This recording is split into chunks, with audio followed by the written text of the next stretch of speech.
Today we'll be discussing the Healthcare Administration Plan presented by me, Mandy Garza, of course, National American University. We'll be discussing the table of contents. We'll be discussing the disease management, delivery of care, healthcare coverage, two different types of countries, Europe and Australia, the compare and contrast of those two countries within the United States, data graph, rankings, best practices, and after we'll have any questions, concerns, or comments relating to the whole PowerPoint, and of course our references. Disease management was created in 1990. It's supported by people with chronic illnesses, is a socioeconomic people, a private marketplace, reduced costs, and developments. It was, of course, created in 1990. The reason being because of people who already have chronic illnesses, they need to know how to manage the type of disease, but at the same time, they need to know what kind of benefits and insurance they can acquire, because majority of insurances don't want to take them under their coverage because of the chronic illness they desire already. Socioeconomic, because meaning that they targeted people within lower class, middle class, or high class. It is a private marketplace. Majority of the people who need to get insurance are under private more than publicly, meaning like Medicaid, because they don't think that having those kind of people under the coverage will benefit them at all. And of course, there needs to be consideration of a reduced cost, only because the expenses for them is incredibly high, and knowing that there is a way that the cost can be reduced would be a great beneficiary for them. And of course, different developments should be recognized and evolved, different resources, different research and data, types of benefits that they can qualify for. Delivery care, it's a unique system. It, of course, has payment options. Depends on the healthcare delivery or the healthcare services that are given. It's the subsystems developed, and it's an employer's insurance payment delivery.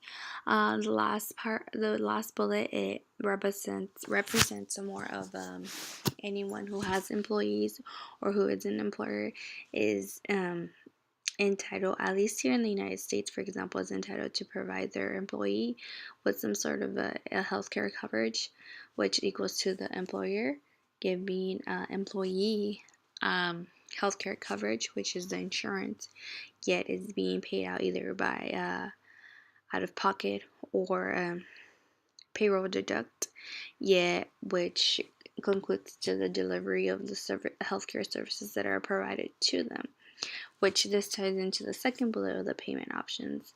And of course, the healthcare delivery or healthcare services bullet, because within the type of coverage that they get, then it depends on the type of services that are given to them outside of any kind of healthcare facility. Healthcare coverage. It can be a private or a public source. A lack of insurance. Affordable health programs have been dismissed. New health programs coming under Trump administration, Congressional Budget Office, and demographics. Healthcare coverage can be anything from a private insurance that people can undertake, or anything to a public source that people can take. Private would be any kind of insurance that is just specifically for them. Public would be any kind of health programs that are available within the federal government, and or programs like Medicaid, Medicare, the Obama health care plan, anything like that would be public. Lack of insurance, I say, because a lot of, at least here in the United States, a lot of people in our country, like 80 to 90% of our population, has no insurance, which meaning the lack of insurance, only because the payment of it is too high.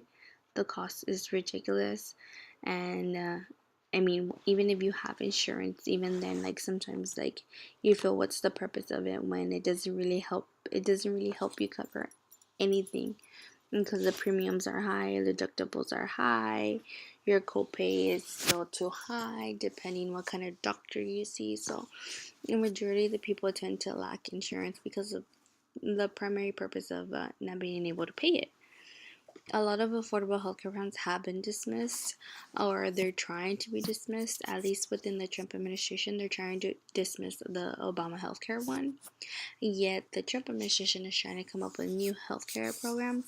Yet the rumors are, or speculation is that if Trump's administration gets rid of the Obamacare, then a lot of people will be left out with even more insurance, which comes back to the second bullet of a lack of insurance. Yet again, it's speculating that his new health program will benefit more of the higher class, which would be the rich people, which I find kind of ridiculous because those people are the ones that can afford insurance. So I don't see why any kind of health programs that is supposed to be beneficial to the public should be benefiting the rich class rather than the lower class or the middle class people who really do need it, because those are the ones who have the really bad diseases or chronic illnesses or any kind of mental, physical health condition. And demographics is just really ties into what I've been talking about the social classes.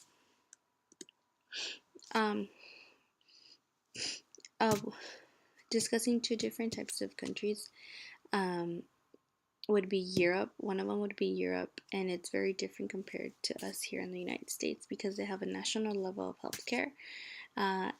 They have public insurance for their people.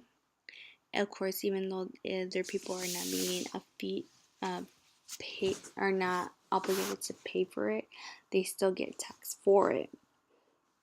But at least knowing that they have insurance and insurance is given to them by their government is a good thing.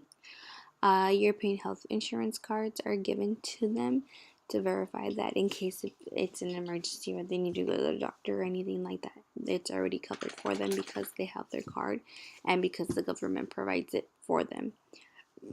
And it's not specifically just valid in one region of Europe, it's in all regions of the Europe, whether you be living in one region and going to another region to visit for some reason and you end up getting sick and you need to go to the doctor or the emergency room or anything, as long as you have your insurance card, it is valid in all parts of Europe. Of course, private insurance is available because you never know, you might need to have that extra insurance for any necessity, just in case the insurance that is provided by the government cannot cover everything that is given or diagnosed to the person.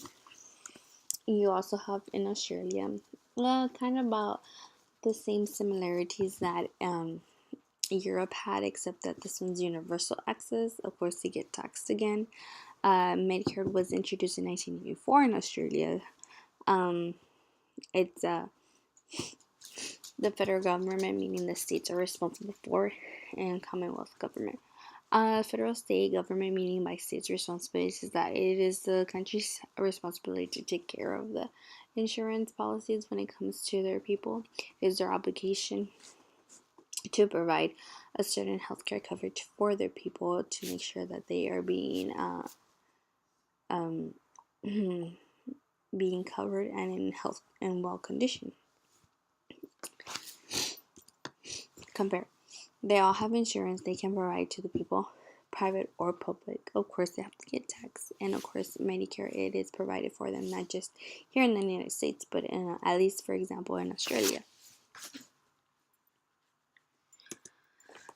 Contrast. The difference would be that Australia provides a universal one compared to Europe. It provides a national level kind of insurance policy. US has had various health programs, insurance card, and the cost. The cost is going to be different for Europe and Australia compared to what it is in the US, because in Australia and Europe it's minimum to none, and here in the US is minimum to like a really high cost of insurance. And of course, both countries, Europe and Australia, provide some sort of insurance card to let healthcare facilities or healthcare providers know that they are covered by their government, so they can be checked by them. Here you can see two different types of graphs.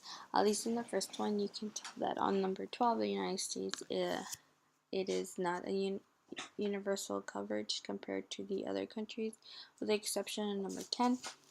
And on the other graph, you have the public health expenditure per capita by the countries. Ranking of the United States, I would rank it by the delivery care it provides their people, the disease management it provides, and the healthcare coverage. I put healthcare coverage at the bottom because here in the United States, you have to pay out of pocket. You have to pay for yours unless if you are not employed by someone, then you have to pay out of pocket. And our healthcare coverage here is really low because majority of our people do not have insurance. In Europe and in Australia, of course, the number one, I put their healthcare coverage because they provide healthcare coverage for all of their citizens. For Europe would be delivery care because they do provide great delivery care, and disease management because they don't really focus so much on the type of diseases that are being managed of the chronic illnesses or anything like that. So that could be improved there. Within Australia, it's the opposite. They really do have great healthcare coverage. They do provide who or why they would need some sort of disease management. The delivery care, not so much, so that can be improved. Best practice, I think, something that the U.S. should really consider or take into consideration that insurance should be a universal access, at least here in this country, just like it is in Australia. But I guess we can say because Australia is smaller than what our country is. But even then, they have a good amount of population that they can afford to give a universal access of insurance to the people that we couldn't. And of course, I think we should really focus into the cost reduction, especially here in the U.S. with just getting insurance is very expensive, and that including what you have to pay for your deductibles, what you have to pay for your copays, and what you have to pay for your premiums is very expensive. So I think looking into that, besides the public insurance programs that we may offer, we should really look into having the cost reductions here, and of course the Commonwealth government. We have any concerns, questions with that? What do you thought? What did you think about the PowerPoint? At least in reference to the slide before this one, do you think that we should become a universal access when it comes to insurance? And I'm pretty sure you'll agree with me with at least the cost reduction of insurance here in the United States. And of course, you have my references.